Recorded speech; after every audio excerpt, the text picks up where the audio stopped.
Hey, what's up everyone? Mendel here. I hope you are all doing awesome and wonderful. So we have a new plugin in the plugin realm from Pulsar Audio, and this is the W495. Now actually, this plugin is based on a Neumann EQ, and it's only a 3-band EQ. And it could be something good, or it could be something bad. Sometimes it may be good, sometimes it may be shit. The good side is, in my opinion, you only have 3 bands, so you have to make something sound good with only the 3 bands you have. There are no filters here as well, unless you, of course, put the EQ move in that certain way, if you know what I mean. Downside is, you only have 3 bands. But in my opinion, you should be able to create a decent, or even, let's say, a good mix with just 3 bands. Now I thought I'm gonna put myself to the test. I replaced every single plugin of this whole session with just this W9, I want to say 945, but this W495 plugin. I did use some compression, but that's also from Pulsar Audio, the 1178, as you can see over here. And I did use some delay on the lead guitar, but that's also from Pulsar Audio, which is the Echo Rack, this one right over here. Very cool sounding delay. Only downside is, I believe it's only mono, so that's kind of a downer, but it sounds really good. So let's take a listen to this mix. As you can see over here, it's only this Pulsar W495 EQ and some 1178, I want to say 1176, 1178 compression on some tracks. There is a tiny bit of a console coloration on the drums group, but that's it. This is a song of mine called Hades Dethroned from my Equilibrium album. Let's take a listen, and then we'll dive more into the plugin.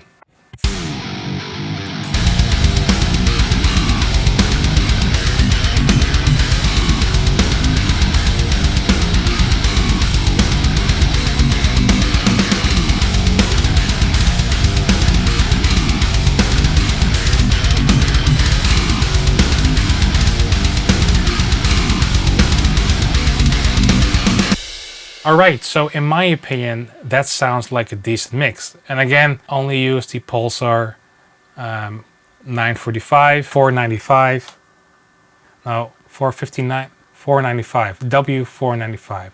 I'm gonna skip the W for now. Only use the Pulsar 495 and some 1178. Still want to say 1176, so used to it. 1178, and over here we have the Echo Rack on the lead guitar. So the overall tonal character of this EQ, in my opinion, is crunchy in a good way, especially around this frequency. So for an example, let's go to the snare drum over here.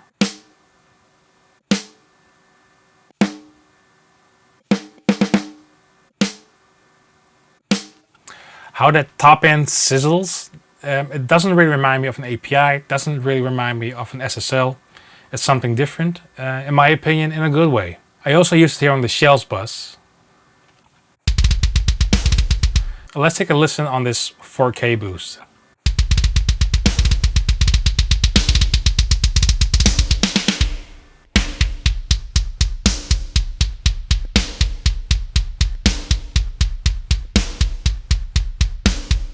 That's a certain crunch. Again, I'm not sure why I say the word crunch, but that's the only word that comes up to me. A certain crunch that I personally haven't found in any other plugins. Maybe some Neve EQs, but I like the color, or not to say the color, but the character of the EQ of this plugin. So with all plugins from Pulsar, you have this cool function, which is basically also like in Pro Q3 and Pro Q2, where you hold Shift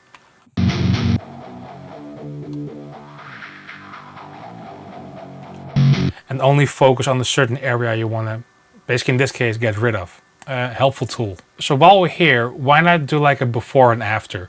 So I'm selecting all channels, and first I'm just going to do all EQ off and then all EQ on. And then besides that, after that, we're going to do all plugins off, all plugins on. So here we go.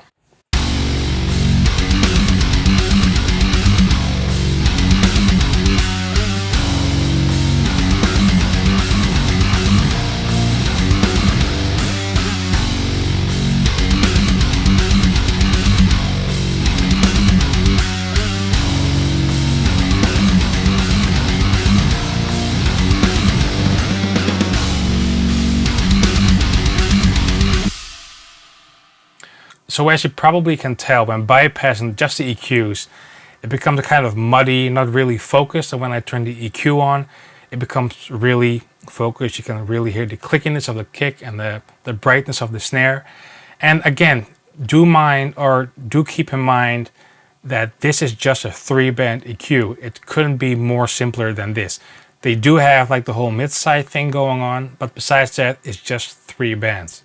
Very simple, but sometimes simple can be a good thing in my opinion. So now let's take a listen to the entire mix with all plugins bypassed and then turning them all on and then back and forth a couple of times. Here we go.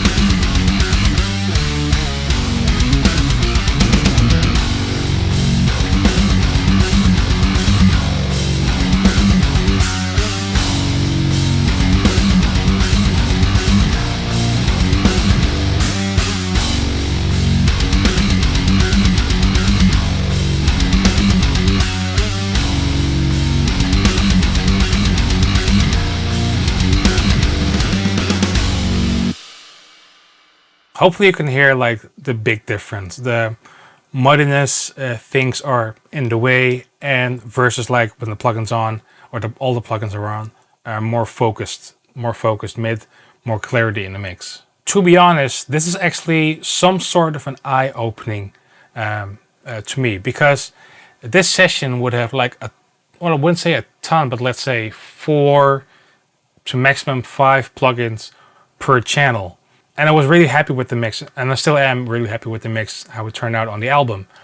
But now I just use 1 EQ and 1 compressor on each channel, and basically only have the option of 3 bands, having to make the right decisions. And I'm just happy with how it sounds. All right, so make sure you check it out. The W495 plugin or equalizer from Pulsar Audio. I'll put a link in the description box down below, so make sure you check it out. Let me know what you think. Is this something you would add to your arsenal or not? Just let me know in the comments and let's talk plugins. My name is Mendel, and see you next time. Cheers.